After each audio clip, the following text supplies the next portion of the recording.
Indeed, you're watching Entertainment Thursday right here on Good Morning Kenya. My name is Mike Migwet. As earlier promised, our first conversation revolves around social media. Should it be regulated, given that it has become quite a big platform for communication, businesses, and even cyber security? But then again, it has also provided a space where hate speech, cyberbullying, and misinformation is thriving. So the big question today is, should we regulate social media, especially in the country? I have a panel of three young gentlemen who are joining me for this conversation. On my far left is Eric Musembi, who is a youth leader. Welcome to the program. Thanks so much. Yes. Pleasure to be here. It's Edwin Musembi. Yes. I'm a youth leader in Kenya. Okay. Mike yako naambia iko na shida kidogo, utatengenezewa. Then we also have Alo Danish. Karibu sana.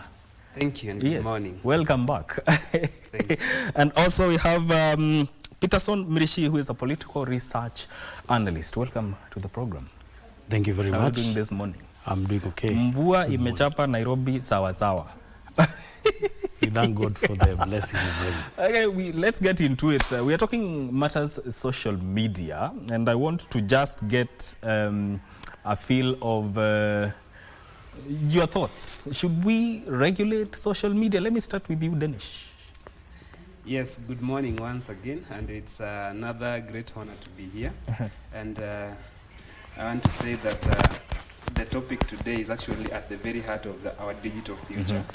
And I also want to say that this debate is basically not about just social media.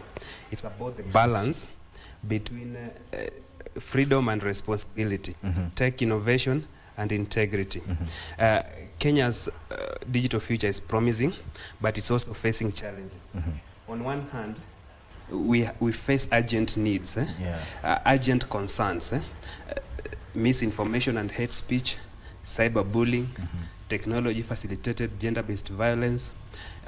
We are also facing exploitation of children and vulnerable population, and even erosion in electoral integrity, as we witnessed in the previous elections. But on the other hand, it also lies the very ideals that we cherish: freedom of expression, digital empowerment, digital entrepreneurship and creative innovation, and a loud, broad space where young voices can rise. So according to me, it's not about chaos and control. Freedom and responsibility should not be enemies. They are dance partners. We need freedom to guide, not to gag. And therefore, I think the question today is, who should control and to what extent? Yes. Peter, let me engage your thoughts on this. What do you think? Should we regulate social media in Kenya today? Okay, the debate on regulating social media is a debate that we need to look at it from different dimensions. We need to, first of all, look at where is it coming from. Yes. Because I think that people who are pushing for regulation of social media are not even the highest users of social media.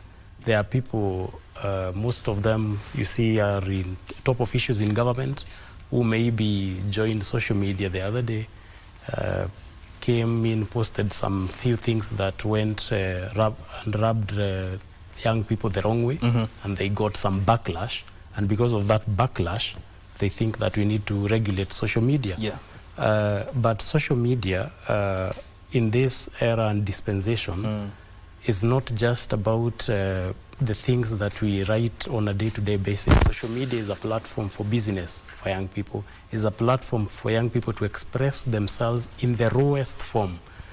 Just like during the 80s and the 90s, where people are going to the streets, people are going to Kamukunjis to talk their things in the rawest and the purest form of their ideas. Nowadays, it's social media. Because you understand, in this day and era, we don't have the freedom anymore to caucus out there. Because every time we join hands together, if 10 to 15 people are seen walking together in town, immediately there's a Land Cruiser there tear gassing you. So where do we run to? We run to social media. So if you gag us on social media, if you come and try to regulate from the government perspective, because in Kenya, when it's the government talking about regulation, we literally know what they mean. They literally want to curtail that freedom. So if we allow that, then we will be going against the freedoms that are enshrined in our constitution. Okay, he has talked about freedoms. Edwin, what do you think? Should it be regulated? No, it shouldn't be regulated. And I'd agree to some extent with what they have said, because this, first of all, this narrative came, or the first statement was made by the CS for Interior Affairs, Murkomen, when he said that social media should be regulated. Then later, Atwoli and the rest came up with it. But again, I saw them saying social media platforms like X should have a physical entity so that now they can track.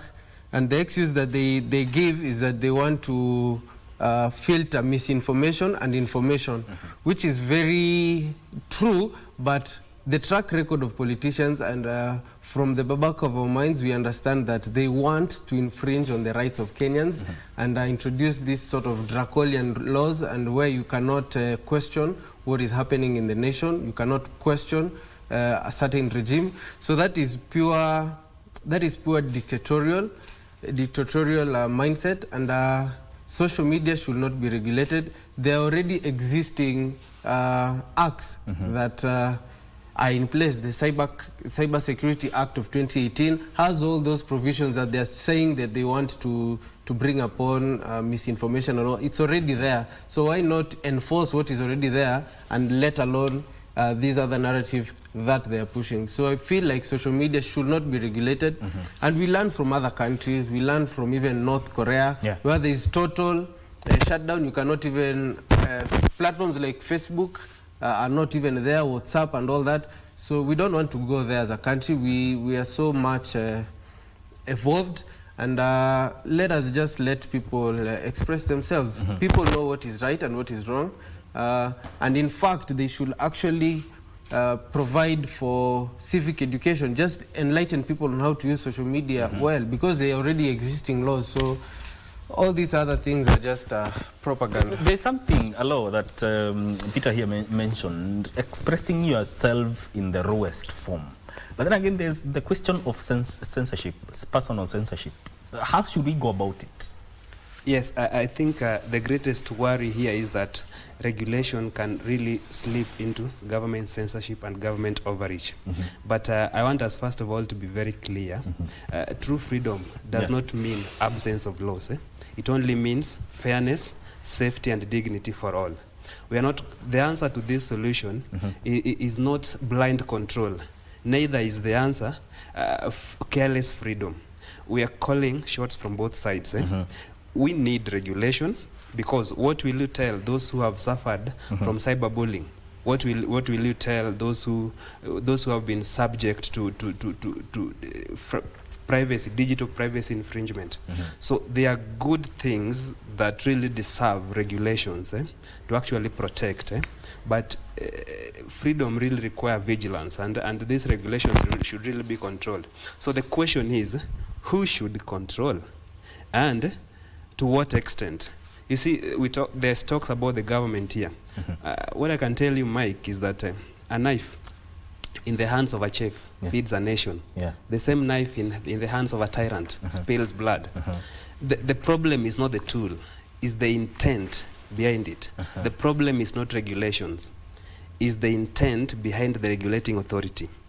If we tailor our regulations towards curbing digital harm, but protecting freedom of expression and encouraging digital innovation, then it is something good to go by. But again, if we leave digital platform really unregulated, it can really grow into a digital jungle where the children and the vulnerable population will really be subject to manipulation and exploitation. Yes. You know, there's the aspect of protecting the user and also avoiding say what you would call overreach by the government. How should that balance go by, Peter? You see, social media did not come to Kenya yesterday. It has been here since early 2007, 2008. And nobody has had a problem with social media, and nobody saw it fit to regulate social media until around March last year, when people started dissecting the Finance Bill 2024 on social media, started caucusing and planning how to turn up for the streets on social media, started hosting these spaces where even the president was hosted. You see, that was where this talk about wanting to regulate social media came in. Why? Because unlike the traditional means where people are going to Javanji and the police could control them, on social media, the government literally doesn't know how to control Kenyans who are on social media. We have cyber crimes law. If someone has committed a cyber crime, there are laws to govern that. There are laws on what should be done. There are people who have been jailed for conning people on social media. There are people who have been jailed for incitement on social media. We have seen even some of our politicians getting called to EACC, to the what are they called? The NCIC, something? Yes. Because they posted something on social media. So there are laws to regulate social media. So whatever it is that the government people, the Minister of Interior, NIS Director General are talking about is not regulating social media as per se. If they were to be asked today what really they want, their raw idea on what they want, they would just say, shut them down. Let nobody talk on social media. Watu wakitaka kuongea, wacha wapatane mahali, tutawaangalia na tusikize vile wanasema. That's the problem. But if, let's say, if we are to regulate social media, does it mean that the people's voices suppressed in terms of expressing themselves where they feel necessary? Yes, actually it will lead to total suppression. An example would be even when the president or the CSs issued remarks that tutawakujia. There's a CS who's mentioned that tutawakujia, we are monitoring you. To some extent, those threats actually stopped some people from tweeting. There are people who used to whistleblow. They stopped whistleblowing because maybe they thought that they'd be abducted. But again, what I can say is once regulation starts, it cannot stop. So the moment we'll start regulating, or what they purport as regulating, it will not stop. And there is no really a basis, as my brother is saying. This thing was not, social media did not start yesterday. Why was it not regulated in 2013 or 14? Why was it regulated? Why is this conversation coming after the March protest? It's more of we don't want to be questioned. Leaders don't want to be held accountable. And if social media actually was to be regulated, I would not trust the government to actually regulate it. I would trust independent bodies to actually regulate the social media. There's a point that my brother also has mentioned. It's about leaders being trolled and people being subjected to harassment. I usually say this: if you subject yourself, people cannot attack what they don't know. So if you have actually put or you have stepped up in a public office, you are subject to public scrutiny. People will want to know.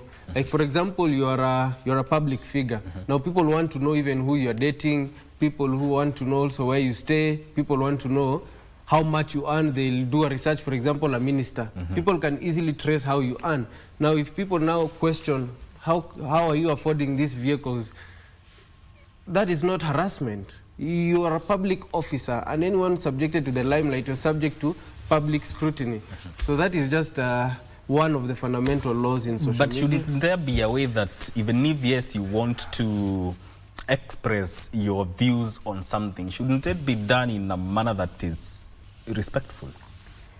Yes, and that's why I was saying the government should focus on civic education, not regulation. Because if you're now regulating, like for example, some of the service providers we have, they were leaking information on where you are. So they should focus on civic education, enlighten the youth, because people, for example, the first time you got a smartphone, nobody taught you how to use a smartphone, nobody taught you how to chat, you've just been learning it through socialization. So you've actually introduced maybe a subject or a short course on teaching people. That is actually an initiative that can thrive and an initiative that people would support. But I would not trust the government also in that. So, okay, all right. Now, Alo, do you think social media has done more good than harm in Kenya? Absolutely. Social media has been has given actually the voiceless a microphone. So regulation cannot be the mute button. For a very long time, only people in authority have had space to express themselves and to exert authority. But you see, we've come to the age where information cannot be hidden. And we've come to the age where the whistleblowers, the activists, the bloggers are empowered.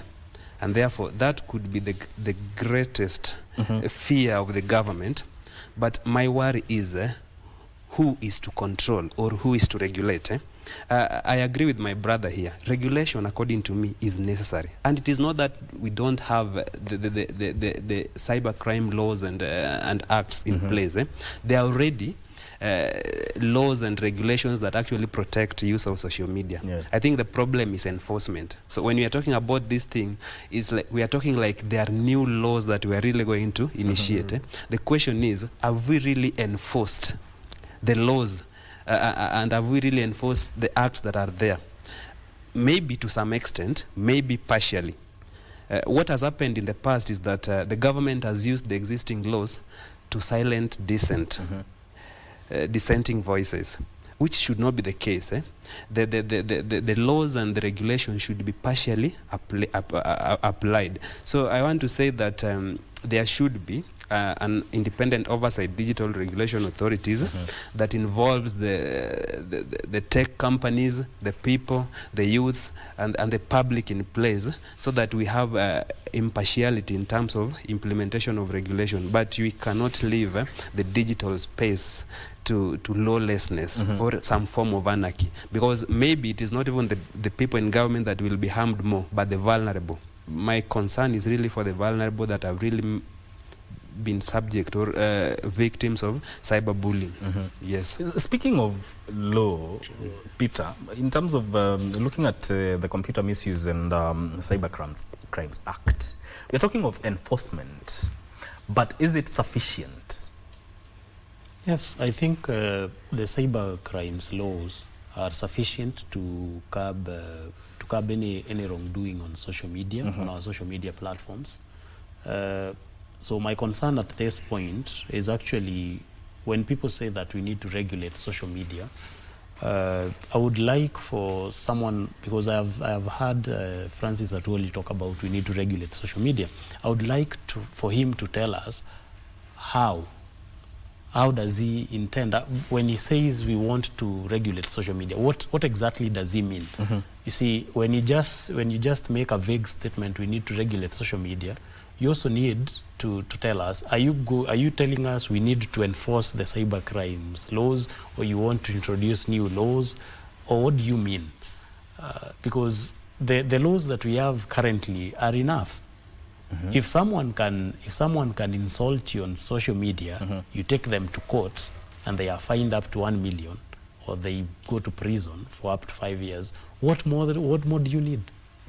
You don't need anything extra, because anything by that, or anything by that punishment that you're given is actually now going against any tenets of human dignity. So we need to expound on what exactly do they mean when they say we need to regulate social media. Do you think it would be fair if it's regulated? Would it be fair, or people should just be given some level of latitude to use social media and include some level of self-censorship?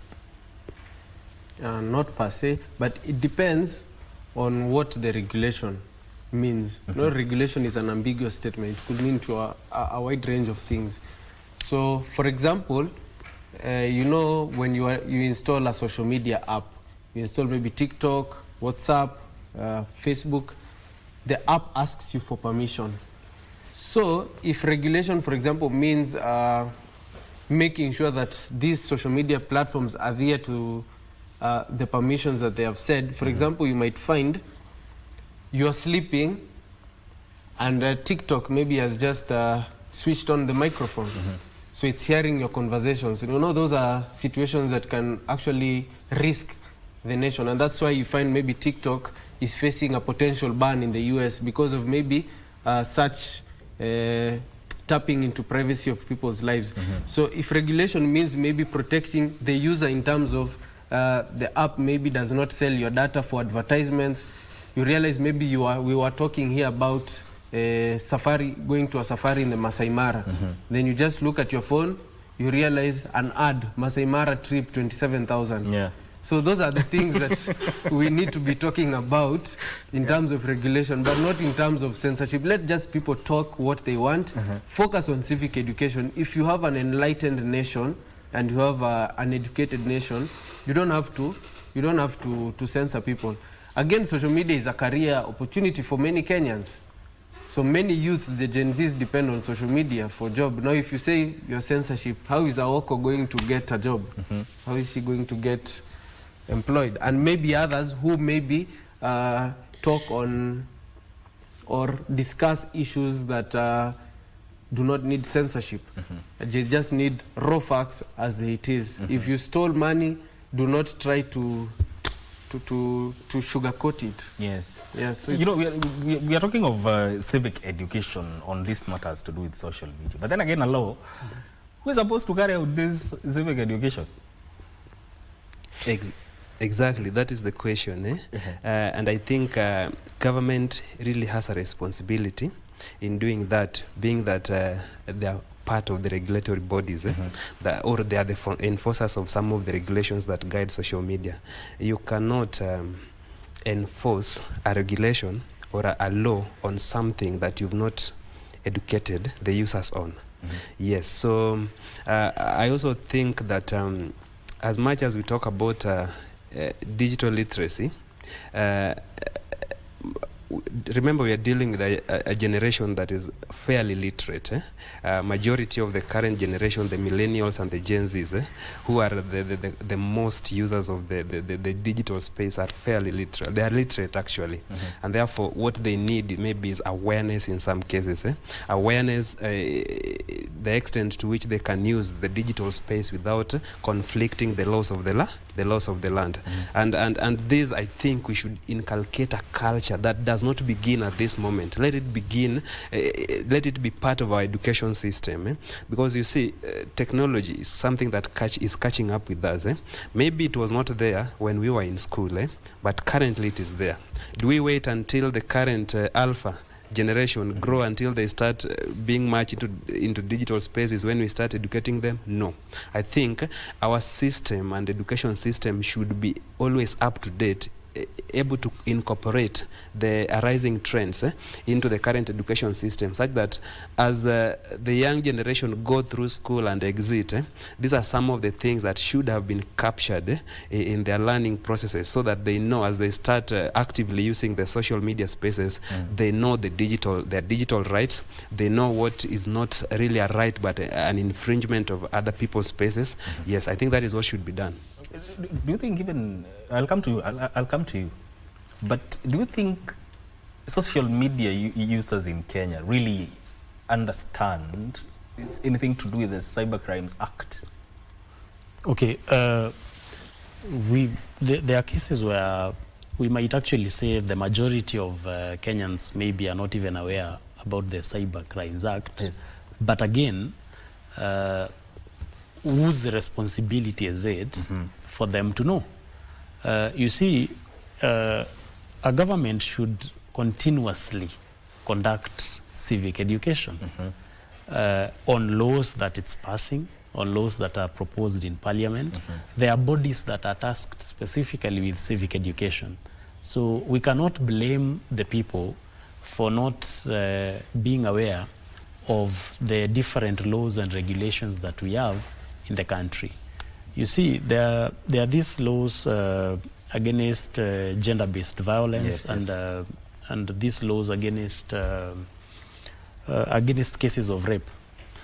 If you ask any random Kenyan on the street, a young girl is passing, maybe a high school kid. If you ask any Kenyan in the streets, look at that girl, they will tell you outrightly, why, hiyo ni kifungo ya miaka 30, siwezi jaribu. Why? Because this topic has been talked about on and on and on until all Kenyans everywhere know that it's a crime to be involved with young girls who are in school and any other minor. So it should be the same for social media, but it is not the people who should be starting this conversation.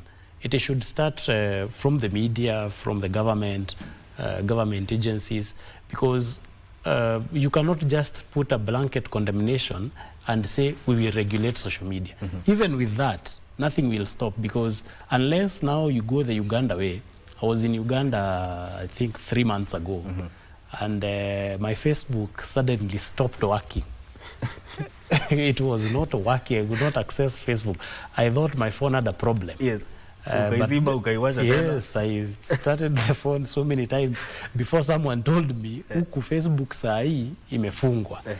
So I did not understand. So I think that's what our politicians want to happen here. Yes. Because unless they start the conversation on if you insult someone on social media, this is what will happen. If you do this, this is what will happen. You see, it starts inculcating in people's minds, and also downscale it to our schools. Before these kids get out of Form 4, they know. Because when I was in high school, we were told time and again, when around Form 3, Form 4, mjue sasa mnaenda kumaliza shule.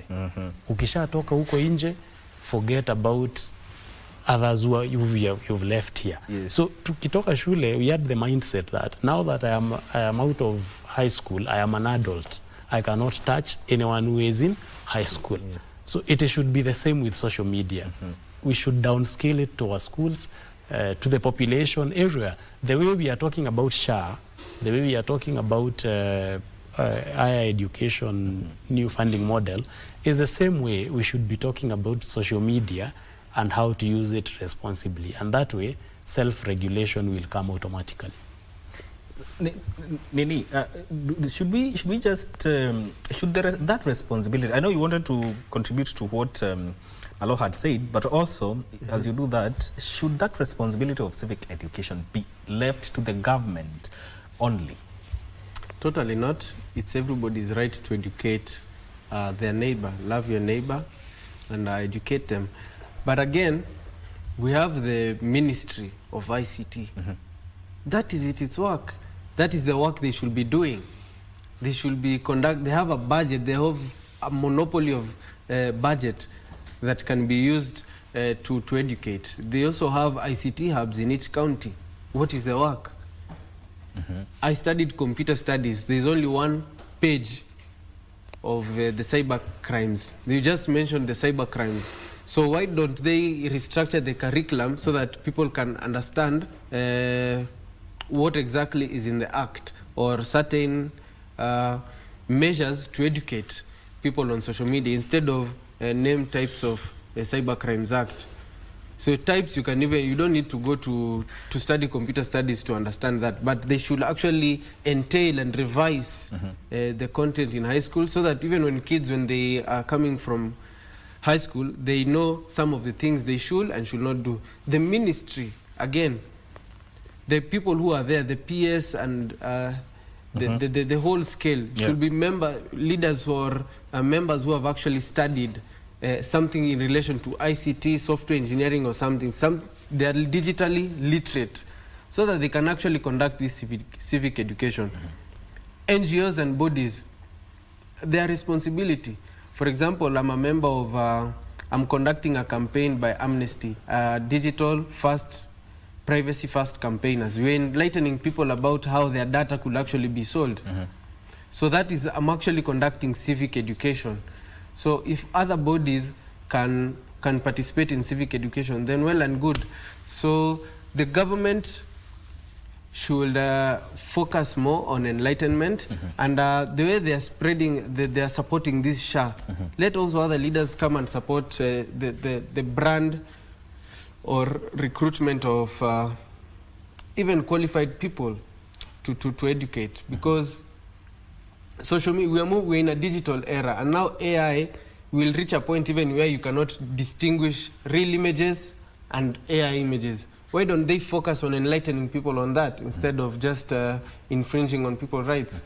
So the government also has a very large portion to take, and it should use the right measures. Atwoli, who studied business administration, should not be the one talking about social media management and regulation. So let them use the right protocol. That's the work of the minister and the right of... Okay, now, Alo, you know, how should the approach be? Because we are talking about this civic education. If you're enlightening, especially the youth, because they are the major demographic that use social media, how should the approach be without making them feel like they're being suppressed to express themselves? Yes, I think, and that's what he was talking about. There's a thin line between regulation and digital dictatorship and censorship. So I think, as we have said before, for the younger generation, the approach should begin in lower lower classes. I mean, in the primary level to the secondary level, so that as we've learned other things as part of our studies through our growth, but we realize that during our studies, things to do with the Cyber Crimes Act were really not really majored on. They were not part of our curriculum, or they were mentioned superficially. So I think it is the time that the government should really enforce this into being part of the curriculum. As we study other laws of the government, you know, throughout your education system, somebody already knows that if I do this, I will be jailed.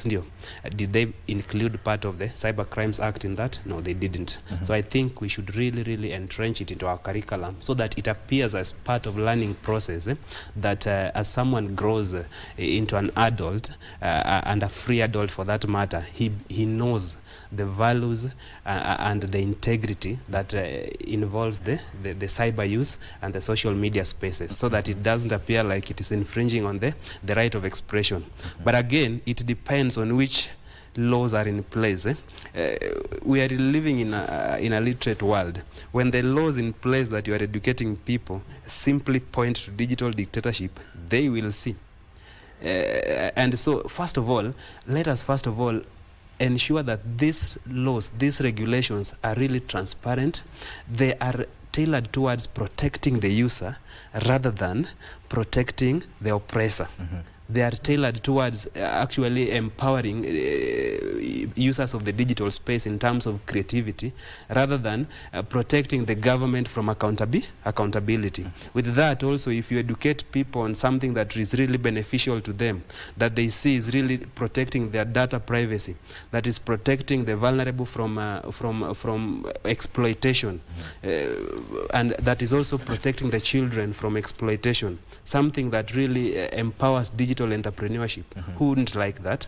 But if you want to educate us and educate the public against talking about such and such a politician who has looted the public funds, and definitely I will feel that is not regulation. That is digital dictatorship, and I will not go for it. So first of all, let the laws be fair, transparent. Let there be clear penalties and appeal processes for those who have committed cyber crimes. And in the eyes of everyone, they will see the laws are meant to protect and not to harm. Yes. Peter, what do you think? These platforms, the community guidelines, are they doing enough, or should there be government intervention? Okay, from where I stand, I think the platforms should be self-guiding. They should moderate. The platforms actually employ so many content moderators who are tasked with filtering out what we see on the user interface of social media. Yes. And there is so much we don't see. I have worked before as a data labeler, and I have worked as a content moderator at some point. Yes. And there is a lot that we don't see on social media. There is so much that people post that don't get to the end user. And so these platforms are actually self-regulating, and it's an economy on its own of regulating content. But I will say this, I'm quite disappointed and actually frustrated that in an era where the Global AI Summit just ended the other day in Rwanda, where ministers of ICT and tech people in the tech industry were converging in Rwanda, discussing about how we can upscale AI in Africa and ushering in the age of robotics in Africa. Our government, and I'm talking about this because Kenya has been a trendsetter, was going around sending people to media houses to actually talk about how we can regulate social media. We need to have a better conversation, and this is not it. We cannot just go around circles on how we can regulate social media in an era where we should be empowering our young people to take advantage of AI, to take advantage of robotics, where we should be upscaling our curriculum in schools to tell people that you're free to exercise your imagination. It's very frustrating that we are killing that imagination and creativity by selling fear and trying to intimidate people because they called out some malpractices from those in positions of power. It's quite frustrating, and I feel we can do better. And when our government started talking about upscaling ICT and digital hubs and digital labs, I thought finally we are growing. We are now past the era where we can start thinking of something as backward as regulations on social media because someone was told you are corrupt. It's not the kind of conversation you should be having at this point in time. All right. I want to take this as your closing remarks. What do you see? Where do you see Kenyan social media space within the next 5 to 10 years? Let me start with you. In the next 5 or 10 years, social media will be a very important tool in mobilization, in employment, because many of the youths will have employed themselves, will not need to go to work.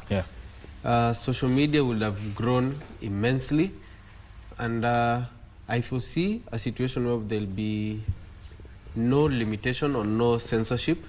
Let people talk how they want, just have character and don't infringe. I also foresee a situation whereby Kenya will have tapped into robotics. I was recently, last year, I was in Rwanda and I saw they've even employed robots in the highways. Wow. So I foresee a way we can actually use such robotics and AI to actually our advantage. We also see a situation where posters are done by AI. All these things that require human effort are done by AI, and it's very easy. We can even have apps that monitor live streaming of elections. I foresee a digitalized and a process that has been simplified for the Kenyan youths at large. Okay. Hello. Thank you. It's undeniably true that Kenya's future is digital. And because we are in the AI technology, I foresee the upcoming of new social media platforms and even new apps. But let us remember one thing. Social media is not just a tool. It's a mirror. It really reflects who we are as a society, and sometimes what we fear to confront. And so we reject the extremes. We reject digital anarchy. We reject digital dictatorship. What we need is a middle path of mindful governance that safeguards freedoms while shielding citizens from digital harm. Because laws, the best laws do not speak louder than the voice of the people, but rather they complement the voice of the people. So let us build a society or a future where everyone is free and safe. loud but lawful, Yes.